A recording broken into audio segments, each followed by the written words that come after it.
Earth's warbeasts laid waste to countless alien invaders on humanity's home soil, their severed limbs and crushed bones littering blood-soaked battlefields. The war had seemed all but lost until the powerful creatures joined the desperate defense of mankind's cradle. The relentless Chalnoth assault had pushed mankind to the brink, the reptilian foe harnessing superior technology to seize human colonies and drive beleaguered UEDF forces back system by system. Grizzled 45-year veteran Marcus Campbell led a covert infiltration team as one of Earth's final hopes, even while a massive alien offensive struck humanity's last redoubt, the Titan shipyards. Jaw clenched, finger hovering over the pulse rifle trigger as his cloaked dropship knifed through Zorthak's atmosphere. Campbell knew the odds. He'd battled the scaly bastards for 10 brutal years, watching them gobble up worlds while barely holding the line, always giving ground, colony after colony falling. Now they swarmed the Kuiper Belt in a bid to snuff out mankind's ability to churn out fresh warships and weapons. This secret operation could turn the tide, disable the enemy's key military hub to open a path for reinforcements. But if it failed, those shipyards would be overrun in mere days.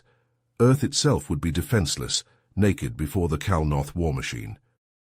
Infiltrate fast, hit hard, smash anything that got in the way. Failure was not an option. The survival of the entire human species hung in the balance, teetering on a razor's edge. Do or die. The cloaked dropship touched down at the outskirts of the sprawling Chalnoth military complex. Campbell and his hardened squad of infiltrators slipped out, pulse rifles and plasma grenades at the ready. Silently, they crept through the outer perimeter, bypassing automated turrets. But as they breached the main doors, alarms blared and Chalnoth troops boiled out from every direction, hissing and spitting, plasma guns blazing. "Incoming hostiles," Ripper roared, opening up with controlled bursts. 2 lizards jerked and fell, smoking holes in their chests. Campbell dove behind a support pillar, popping up to snap off shots. His men formed a tight defensive circle, expertly cutting down the attacking Chalnoth. The air sizzled with plasma bolts and the stench of charred flesh. They pushed deeper into the maze-like halls, trading fire with the tenacious defenders. Ripper took point, blasting a path forward until a plasma bolt caught him square in the gut. He collapsed with a grunt of pain. "Ripper's hit," Hack yelled, dragging the wounded soldier to cover. Campbell gritted his teeth, laying down suppressing fire. "I've got him! Keep moving!" He heaved Ripper over his shoulders in a fireman's carry, staggering after the squad. They fought for each bloody inch, leaving a trail of Chalnoth corpses. At last they reached the central control room. As Hack bypassed the security locks, Campbell eased Ripper to the floor, slapping an emergency trauma patch on the bubbling wound. The doors slid open. Inside they found a cavernous chamber dominated by a reinforced stasis cell. Within it slumbered a monstrous creature, an abomination of science, part gorilla, part rhino, all rippling muscle and armor-plated hide. A megarilla. Campbell's blood ran cold. If these things were unleashed on Earth... "Sir, what the hell is that?" Hack asked, voice unsteady. "Trouble, the bad kind," Campbell growled. "Can you wake it up?" "I think so, but..." "Do it. We're out of options." As Hack tapped furiously at the control console, the Chalnoth counterattacked. The team dug in, pulse rifles bucking, scaly bodies piled up at the threshold. The stasis pod hissed open. The megarilla's eyes snapped wide, crimson with rage. It bellowed an ear-splitting roar and charged, smashing through metal and flesh like a wrecking ball. The monster tore into the Chalnoth with terrifying savagery, ripping them to pieces.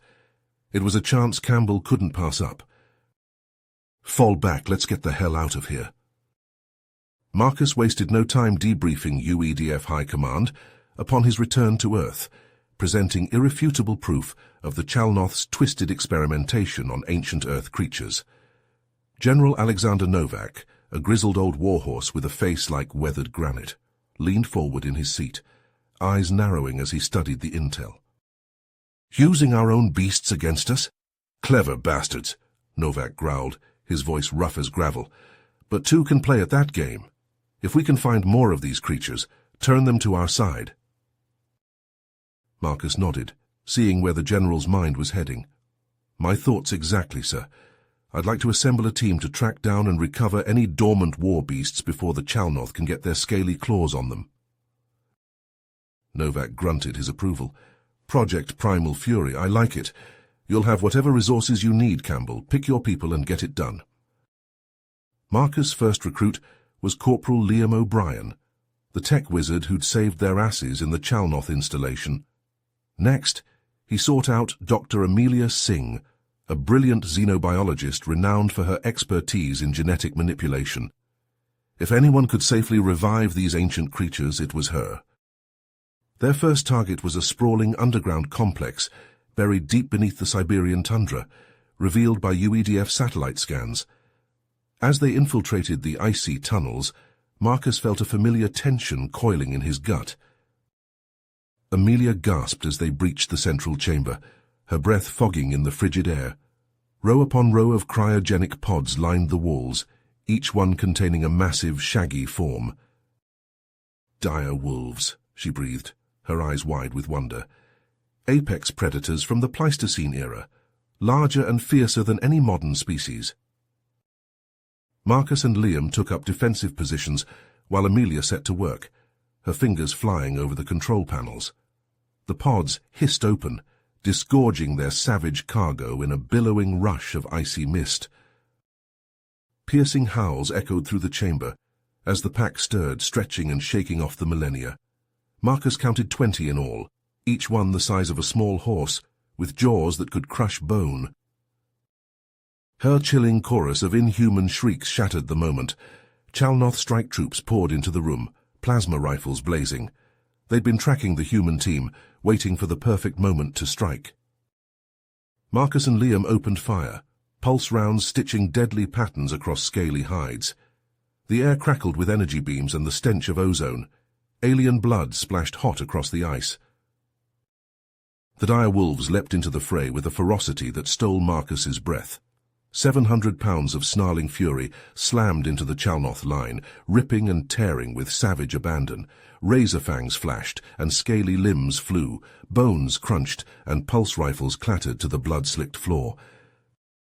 It was a slaughter. The pack moved like a well-oiled machine, harrying the Chalnoth from all sides. Marcus watched in awe as a huge male seized a thrashing alien in its jaws, shaking it like a rag doll before tossing the mangled body aside. In minutes it was over. The dire wolves raised their gore-dripping muzzles, howling in triumph. Marcus met Amelia's gaze, saw the same mix of exhilaration and disbelief mirrored in her eyes. They'd done it. They had their first war beasts, and this was only the beginning. As word of Project Primal Fury's success spread through the ranks, Marcus felt a swell of hope for the first time in a decade. The Chalnoth had unleashed the monsters of Earth's past. Now humanity would do the same, and turn the tide of this bloody war once and for all. He caught the glint of respect in General Novak's eyes as they reviewed the mission logs, saw the way the old soldier's posture straightened, his chin lifting with newfound determination. Marcus Campbell, the man who'd brought the beasts of legend back to life to fight for their world. The soldier who'd never given up, even when all seemed lost.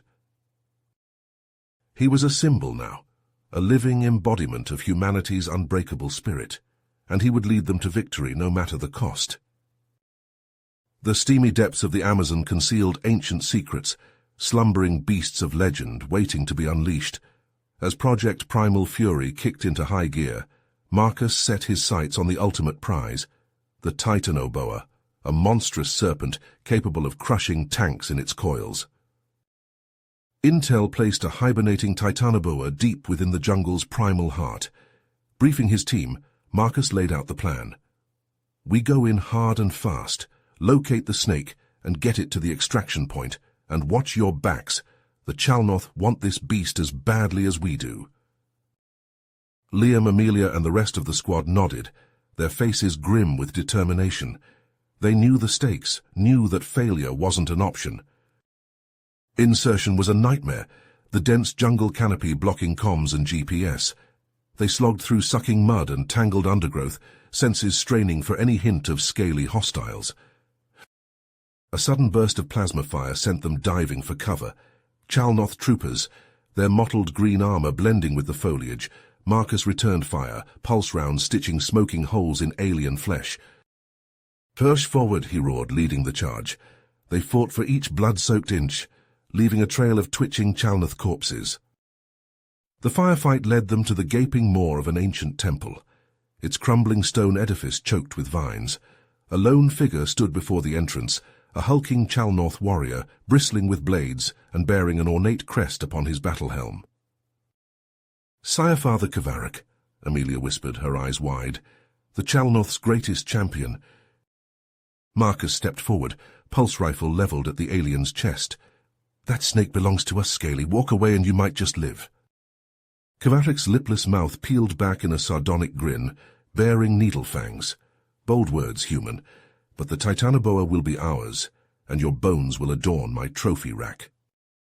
The Sire-Father moved with blinding speed, closing the distance in a blur. His blade clashed against Marcus's rifle, the metal shrieking. They traded blows in a dizzying flurry, evenly matched. The ground shook, ancient stones cracking. The Titanoboa erupted from the temple depths with an ear-splitting shriek, drawn to the surface by the commotion. Its colossal bulk shattered trees, its fangs glistening with venom.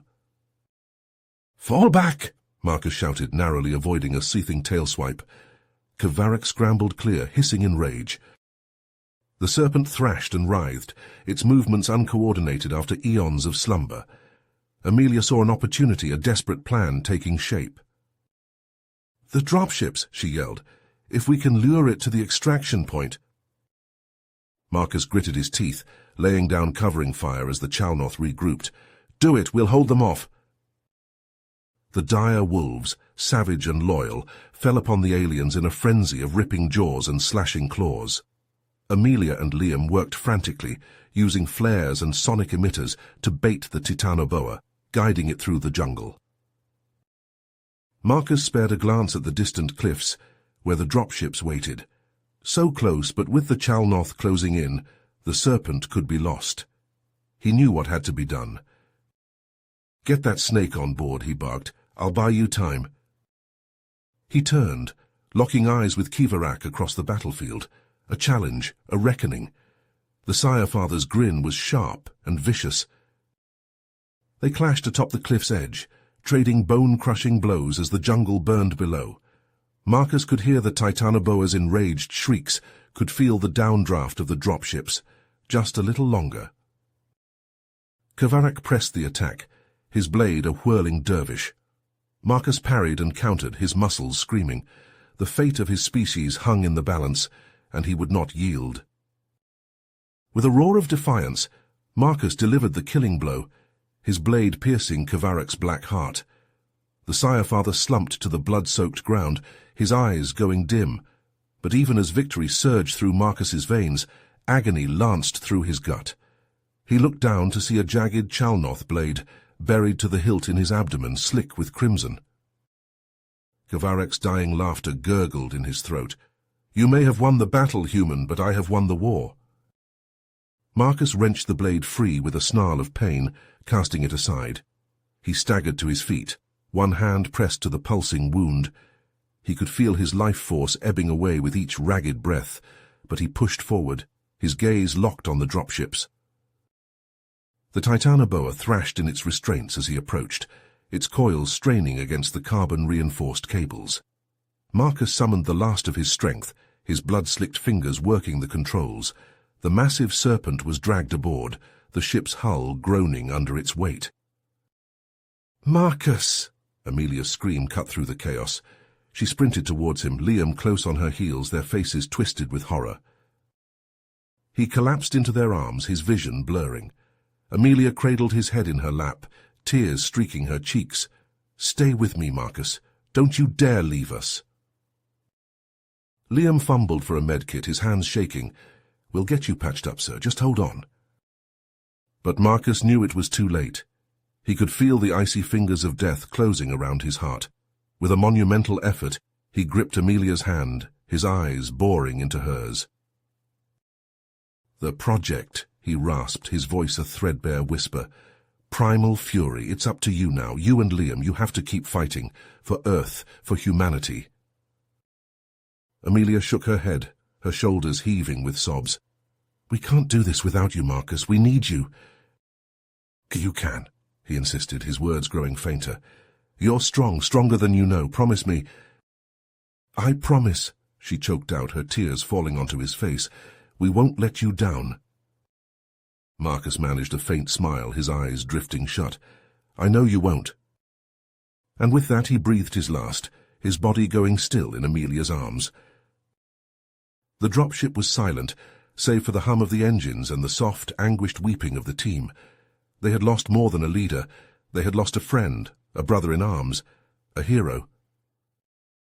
News of Marcus Campbell's sacrifice spread like wildfire through the ranks of the UEDF. His name became a rallying cry, a symbol of humanity's unwavering spirit in the face of annihilation. Recruitment surged as men and women from all walks of life flocked to the banner of Project Primal Fury, determined to honor Marcus's legacy. Under General Novak's grizzled leadership, the revived Warbeasts were unleashed upon the Chalnoth in a series of blistering offensives. Megarillas stormed enemy positions, their armor-plated hides shrugging off plasma fire as they crushed all in their path. Dire wolf packs harried the lizards' flanks, swift and merciless, while Titanoboas struck from the shadows, leaving shattered bones and bloody ruin in their wake. For the first time in a decade, the Chalnoth found themselves on the defensive, giving ground in the face of Earth's primal fury. The tide of the war began to turn, with each hard-fought victory celebrated across the globe. But the Chalnoth would not surrender so easily. Enraged by the loss of their war beasts and the humiliation of defeat, they redoubled their efforts, pouring all of their malevolent genius into crafting new horrors with which to scourge humanity. The UEDF braced for the inevitable onslaught, their faith in each other, and in the sacrifice of Marcus Campbell, unshakable. The war raged on, the fate of Earth hanging in the balance. But even as the losses mounted and the battles grew bloodier, the soldiers of the UEDF held fast to a simple truth. As long as they stood together, as long as they fought with the courage and conviction of their fallen hero, there was still hope. On a windswept cliff overlooking the war-torn landscape, Amelia, Liam, and the surviving members of the original Primal Fury team gathered around a simple stone memorial. Marcus's name was etched into the weathered granite, a testament to his unyielding bravery. One by one they placed their hands upon the stone, their heads bowed in silent tribute. Amelia's eyes shone with unshed tears, but her voice was steady as she spoke. "We won't forget, Marcus. We'll keep fighting, no matter the cost, for you, for Earth, for the future." As if in answer, a chorus of howls and bellows rose from the gathered war beasts, their primal voices twining with the battle cries of the assembled soldiers. They stood as one, human and beast, united in purpose and resolve. The camera panned out, revealing the full scope of the assembled forces, the glint of sunlight on armor and fang. The screen faded to black, leaving the audience with a final, haunting image. A world at war, a species on the brink, and the indomitable spirit of a fallen hero, guiding them all toward a brighter dawn. You have reached the end of the story. If you enjoyed this story and want to support us, please leave a like and subscribe to our channel, and for every comment that says 88, I will heart every single one of them. Thank you for your time.